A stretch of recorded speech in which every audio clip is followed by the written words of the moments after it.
Hello everyone. अभी थोड़े दिन पहले लापता लेडीज के नाम से एक मूवी आई थी। सब ने उसको बहुत पसंद करा था। उसके कुछ डायलॉग्स की काफ़ी प्रशंसा भी हुई थी और उसका एक ऐसा डायलॉग है जिसने मेरे को काफ़ी अच्छा लगा। वो एग्जैक्टली मुझे याद नहीं है, बट उसका एसेंस कुछ ऐसे निकल कर आता है कि हम औरतें एक दूसरे की चाची, मामी, ताई सब बन जाते हैं, लेकिन एक अच्छे दोस्त नहीं बन पाते। इट्स ट्रू ना। हम औरतें एक दूसरे को सपोर्ट करने की जगह एक दूसरे के ऊपर उंगली उठाती हैं, हमेशा एक दूसरे के लिए क्वेश्चन मार्क्स लगाती हैं। घूंघट पहनने का रिवाज हो या पीरियड्स में किचन में न जाने का रिवाज हो या और भी इस तरह के पता नहीं कितने सारे रेस्ट्रिक्शंस एक औरत ने ही दूसरी औरत के लिए लगाए हुए हैं। सास का बहू को और बहू को सास का ना सपोर्ट करना, जबकि सबको पता है कि सास भी कभी बहू थी और एक बहू भी कभी सास बनेगी, लेकिन फिर भी दोनों एक दूसरे को नहीं समझते। जेठानी का देवरानी को देखकर जलना, ननद का भाभी को देखकर जलना, इनकी प्रोग्रेस में डोरे अटकाना एंड वाइस वर्सा, ये हमेशा चलता रहता है। No one supports each other. और ये सिर्फ ये घर तक सीमित नहीं है। कॉर्पोरेट कल्चर हो या फिर ऐसी सड़क पर चलते हुए आप कितनी बार देखोगे एक लड़की, एक औरत ही किसी दूसरी औरत को जज कर रही है, उसके ऊपर कमेंट पास कर रही है। बाहर वाले मतलब कि मेल्स के साथ, आदमियों के साथ तो हम लड़ भी लें, लेकिन पहले आपस में तो एक हो, आपस में तो जुड़े। हमेशा से देखा गया है कि दो लोगों की लड़ाई में कोई तीसरा होता है जो फायदा उठाकर चला जाता है। दो बिल्लियों की लड़ाई में फायदा हमेशा, जीत हमेशा बंदर की होती है। सो इसी तरह से दो लेडीज की लड़ाई में, हम औरतों की लड़ाई में जीत किसकी हो जाती है? मर्दों की। वो उसका फायदा उठाते हैं। अगर आज भी कोई औरत कुछ अलग करना चाहती है तो दूसरी औरत उसको पीछे खींचती है। तुम ऐसे कैसे कर सकते हो, बैठो, तुम नहीं कर सकती। जहां एक औरत को सबसे ज्यादा अंडरस्टैंडिंग की चाहिए होती है, वहीं दूसरी औरत उसके लिए रुकावट बन जाती है इंस्टेड ऑफ उसको रास्ता दिखाने के। तो क्यों ना पहले अपनी लड़ाई खत्म करें, एक दूसरे के साथ खड़े हों, एक दूसरे को अप्रिशिएट करें, एक दूसरे को बढ़ावा दें आगे बढ़ने का।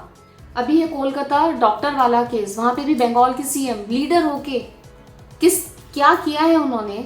और इस तरह के बहुत सारे केसेस आपको पहले भी जो वहां पर हुए हैं, you will just get to see कि उन्होंने किस तरह के इनसेंसिटिव रिमार्क्स पास किए हैं। How being a lady anyone can even do it, anyone can even से इट। क्यों नहीं हम एक दूसरे को सपोर्ट करते जिससे कि कोई और हमारा फायदा ना उठा पाए। एक सवाल और, क्यों नहीं हम अपने लड़कों को बताते कि एक लड़की चाहे उसने कैसे भी कपड़े पहने हैं, वो रात को किसी भी टाइम घर से बाहर है, इररेस्पेक्टिव ऑफ हर profession, you have no right to do anything wrong with her. क्यों हम अपनी लड़कियों को नहीं बताते कि वो दूसरी लड़की का ऐसे बहन जी कह के या फिर उसके कपड़ों का मजाक बनाना, उसने कुछ भी पहना है, should not pass the comment. So this is my request, please be more empathetic towards each other. Please be friends with each other. Please support each other instead of being jealous. Teach your son to respect girls and teach your girls to stand up for each other, to raise their voices for each other. क्योंकि अगर हम ही अपने लिए नहीं खड़े होंगे तो कौन होगा?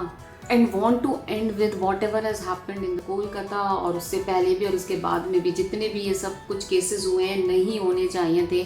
There should be strict laws कि एक अपराधी ऐसा अपराध करने से पहले मतलब 100 बार सोचे, उसके अंदर वो डर हो कि नहीं करना चाहिए, बहुत स्ट्रिक्ट पनिशमेंट मिलेगा, क्योंकि वो डर ही नहीं है।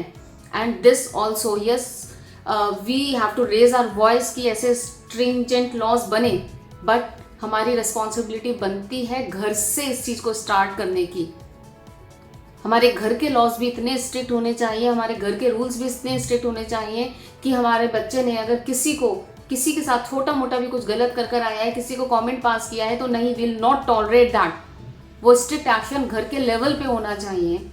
And we have to always remember कि गर्ल्स के ऊपर आप देखो, ये फीमेल जेंडर के ऊपर इतने ज्यादा ऐसे लूज कमेंट कोई करता है एज अ जोक और सब हंसने लग जाते हैं हाँ करके। We have to stop that also. So everything starts from the micro level. एक छोटे लेवल से स्टार्ट होता है, तो हमें अपने आप से स्टार्ट करना है, अपनी फैमिली से स्टार्ट करना है, तभी जाके समाज सुधरेगा। And keep continue to raise your voice कि हाँ, वहाँ पर जो हुआ है, अभी जो हो रहा है, उसके लिए कानून से भी उनको सख्त से सख्त सजा मिले। So keep raising your voice, keep spreading this message, that's what. Thank you.